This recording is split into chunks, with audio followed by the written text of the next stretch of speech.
season. New show, new folks, new reasons. New level, so you know we going up. Start with the old, so you know we cleaning. We gleaning, brand new story. Got a podcast, come talk with Tori. Got you fiending, new stories. New podcast, come and talk with Tori.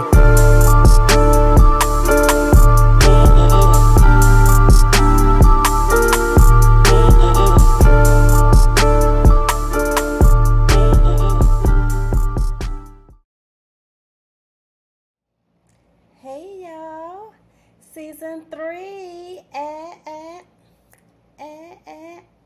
check it out y'all, you don't want to miss it. I have some exciting things for you. Hey y'all, podcasting has become so popular in the last few years, and it's not even that hard, y'all. Go to anchor.com, set up your free account on there, and you can start your very own podcast too, just like I did. You can either record directly on the website, or you can record your own audio and video and upload it directly on anchor.com. There's even some editing tools that you can use. I like those as well. And the best part, the part that I like the best, is that you can see how many people are listening and watching your podcast worldwide. So go check it out. Let's get it rolling. Hey y'all. I might be a day late, dollar short, but I hope you all had an awesome Valentine's Day on yesterday. So, y'all know I'm a lover, not a fighter. I don't like to argue, but I was taught how to effectively argue thanks to law school. So I can argue, but I don't. But yeah, shout out to SULC for my law degree. Your girl got skills. But I was about to get carried away. Before I get carried away with that, I want to discuss the 5 love languages. And I know yesterday was Valentine's Day, all mushy and, all in love and whatever. But today I want to just discuss, what the 5 love languages are, how we can better communicate with one another, our loved ones, whether that's family, friends, and even significant others, how we can effectively communicate with them according to what their love language is. So yeah, yeah, like I was saying, most people think of love on an intimate, personal, intimate level, but it's more than just intimacy. It's, our friendships, all kinds of relationships, friendships, business partners, co-workers. And in order for us to, have these relationships, we have to also, consider what their love languages are. We have to consider how they are receptive to different things that, we may do or we may be receptive to. For a very long time, I'm guessing when I was younger, for a very long time, I thought that everyone received and gave love, like pretty much the same way. It wasn't until I was about 22. I'm trying to think if I was still in college or if I had graduated. But it was around 2022 that I realized, I read the book 5 Love Languages by Gary Chapman. And I learned the different types of love languages, the 5 different love languages. And that opened my eyes. It opened my eyes to how I receive love, and it opened my eyes to how others receive love, because like I said, I thought that everyone gave and received love the same way, which it wasn't the case, after reading that now. And then it really made me realize, that's why they respond certain way, whenever I may act one way. But yeah, so we have to know what our friends and family and significant others, what their love languages are. And I have notes, so I keep looking over. I'm looking at my notes. Um,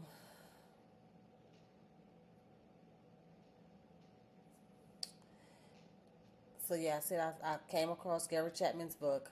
I'm sorry, y'all. I'm usually not like this. I'm usually better prepared. I also learned how to show love to others, but we have to be careful because not everyone perceives love in the same manner that we do. So we just have to be very careful on how we're showing love, because we might think that, hey, I'm showing you love, I'm giving you love, why you still mad, or why you not receiving it? Because that's not how they receive love. And so today I just want to, go through the 5 love languages, and hopefully it helps somebody out there with, if they're struggling in a friendship, a relationship, a partnership.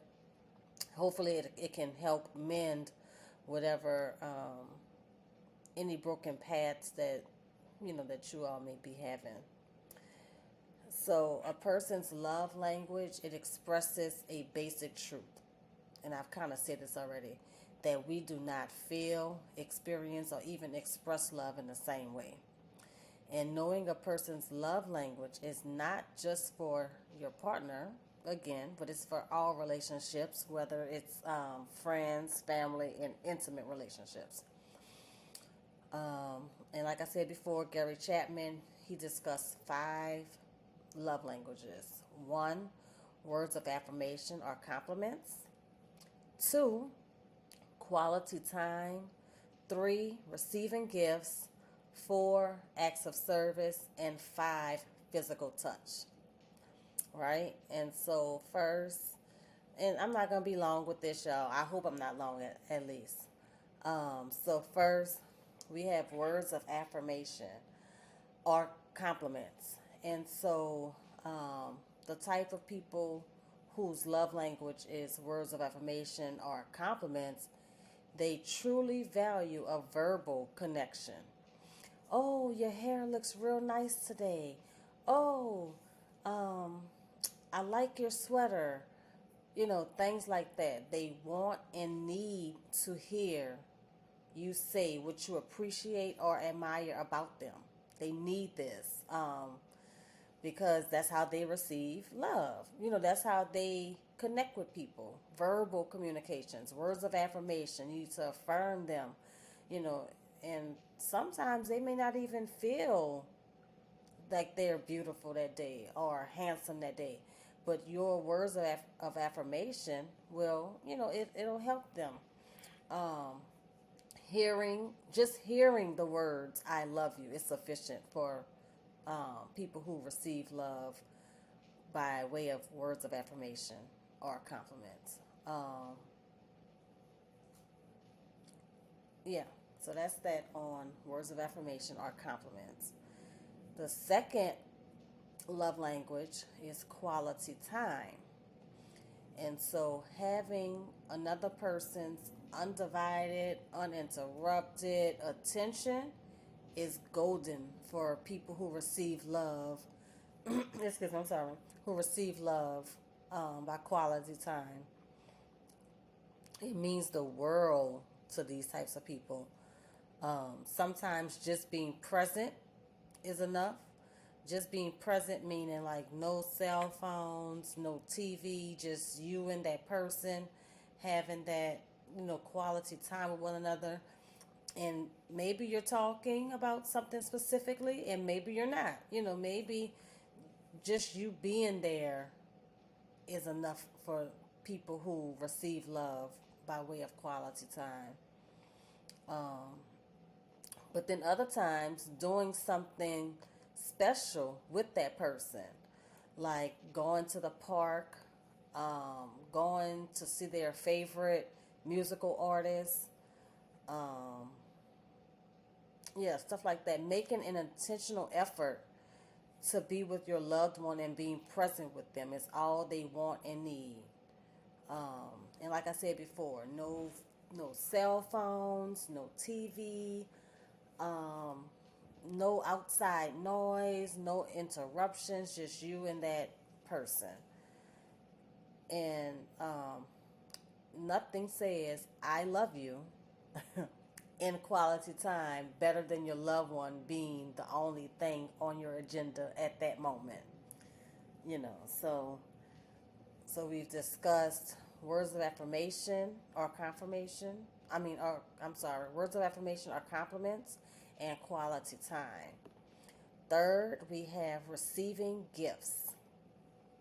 And so this one, for a long time, I really thought that people who like to receive gifts were materialistic, so to speak. But that's not really the case. Receiving gifts could be something very simple as a piece of chocolate, or just because bouquet of flowers, or um, just because,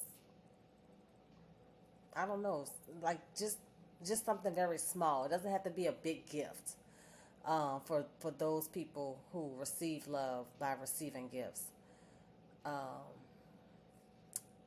yeah, if you know your loved one love Snickers or Twix, then by you purchasing that Snickers or Twix for your loved one or for your friend or for your coworker, you know, that could be a real pick me up.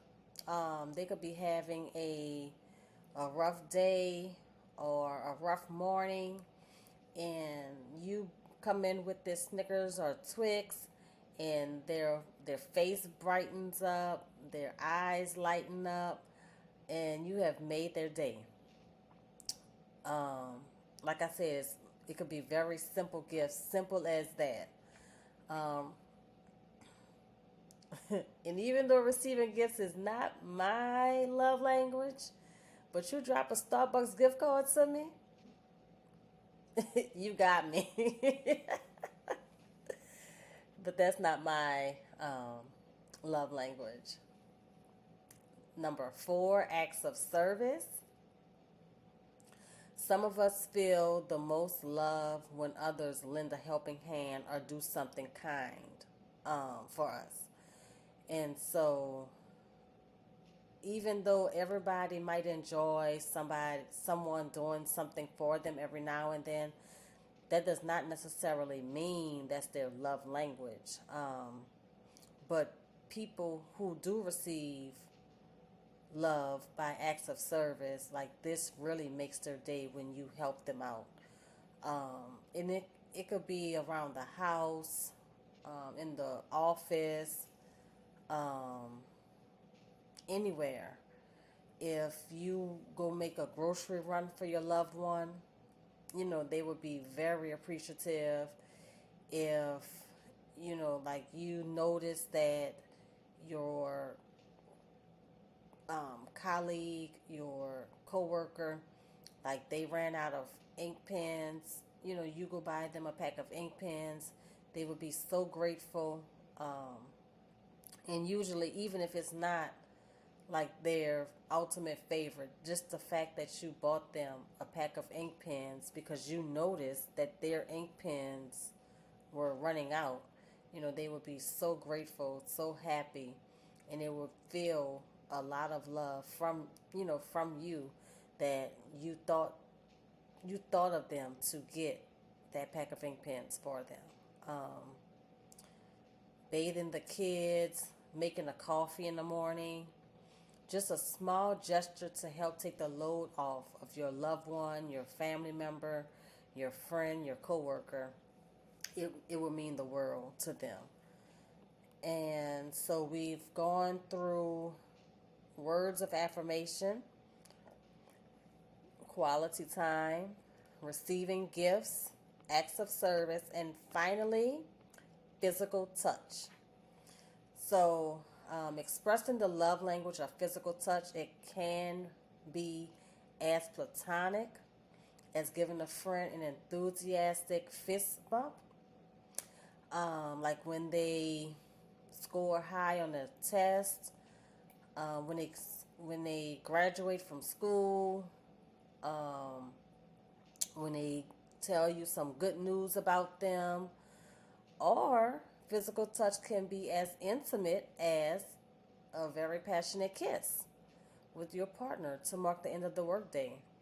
Um, Physical touch, partner, um, your partner may be touchy feely if they, you know, if they receive love. I'm sorry, I was about to get ahead of myself. If they receive love, um, with physical touch, then they may want you to, rub their shoulder, rub their back, play with their nose, just something where you're touching them. They may want to sit very, very close to you on a sofa, on the couch.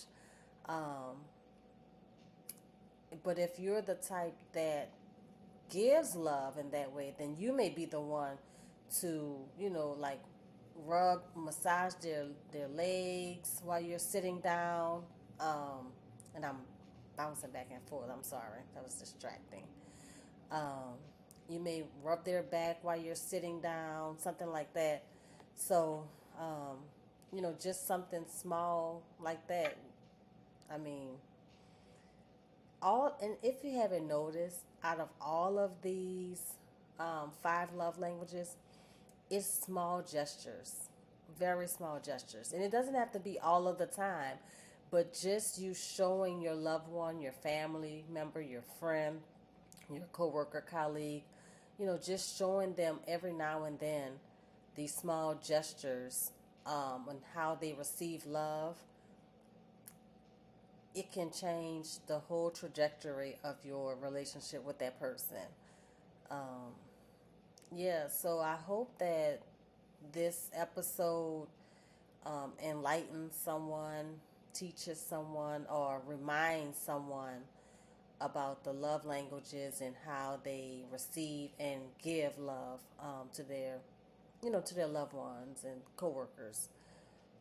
Um, so while we can figure out a person's love language by taking the quiz, we can also decipher a person's love language by their behavior and reaction to certain things. We can see what excites them, what disappoints them, and so on. Loneliness is not just about being alone, but it is also experiencing a lack of satisfying emotional connection. By taking time to learn each other's love languages and then using what you have learned, then we can strengthen our relationships and our bonds with one another. So, when you know better, you do better. You learn your friends' love languages, and then you act on that. You don't say, "Oh, I know that they receive love by um, acts of service, but I'm going to give them a gift instead." I mean, that's real close, but they probably would just prefer that you buy them what they like instead of doing something for them, probably, if that is their love language. um, so yeah, so you can take this quiz online at www.5 the number 5 lovelanguages.com. And I think they have an app if you have a smartphone. 5 love languages. And if you want to read more, you can also get the book on Amazon and probably Walmart, but I know I saw it on Amazon. So, again, I hope that this episode um, enlightens someone. And yeah, bye.